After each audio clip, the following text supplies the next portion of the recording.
Nice little step to get in. And backseater's got a nice one too.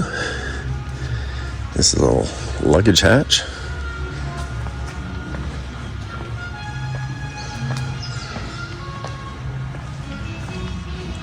Fabric on the elevators. Trim tab is metal. Nice little fairing back here. And the rudder is fabric as well. With the same style of trim tab here.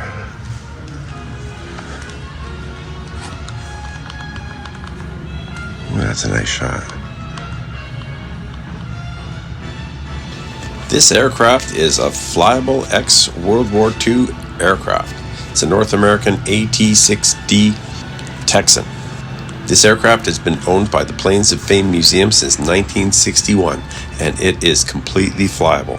It has been a workhorse, a trainer, it's been involved in movies, it's done all kinds of stuff. I'm going to read a bit from their website here because it's really got quite a bit on this airplane. Carrying Bureau number 90790, this Texan was first accepted by the U.S. Navy on October 12, 1944 in Dallas, Texas, where it was built. It served with a variety of units until November of 1956, including CASU-7, VS-50, USS Yorktown, CASU-7A, and Fastron 9. The aircraft took a refurbish and reconditioning between December 1946 and February of 1947, and that was done in Pensacola, Florida. The aircraft was then placed in storage in Georgia until the summer of 1948. It was returned to service in July of 1948, and it operated from a number of installations, including Anacosa, Washington, NAS Pensacola, Suntley, Florida, Monterey, California, San Diego, California, NAS Miramar, and NAS Alameda, California. From January to October of 1954, it was at Kwajalein for the atomic bomb tests, and from then until April of 1956, it served at NAS Barbers Point, Hawaii. It was struck off charge on January 26 of 1956 with a total of 3,311 hours on the airframe. Planes of Fame Museum acquired the plane in 1961. The Texan was restored to flying condition by Bob Nightingale and Bob Altersdorf, and registered civilian registration was November 3375 Golf. For the next 8 or 9 years, it averaged only about 10 flying hours per year.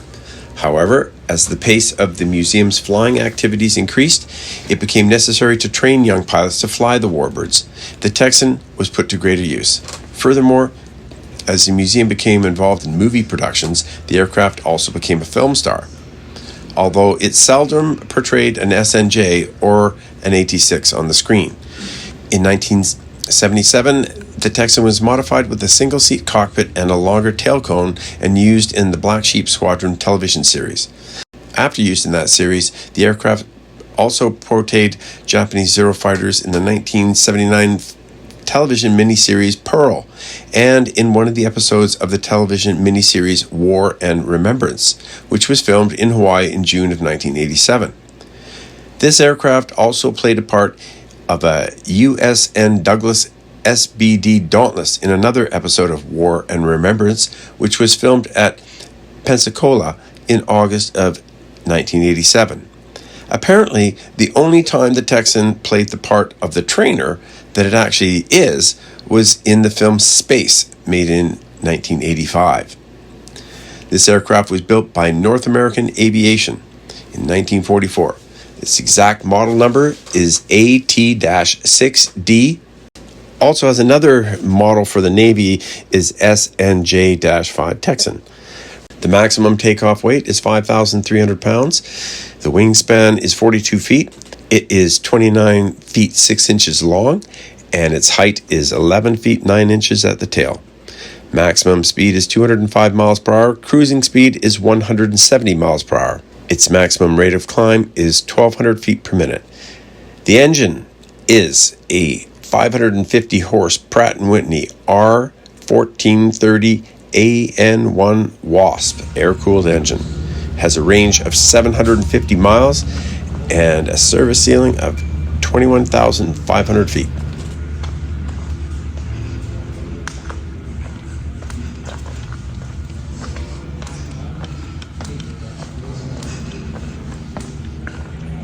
Well, somebody must be selling the plans for a Wright Flyer, because I've seen about 12 of these things in the last 12 museums I've gone to.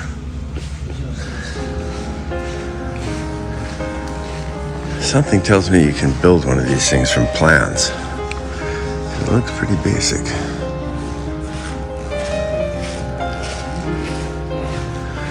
Look at the stuff that's controlling it.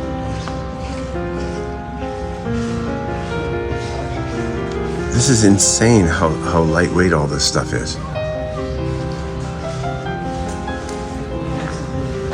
And they must have... There's bicycle parts everywhere. But they must have, gotten lighter from trial and error. What is that tank up in there? Is that their fuel tank? It is. Look at the fuel line come down.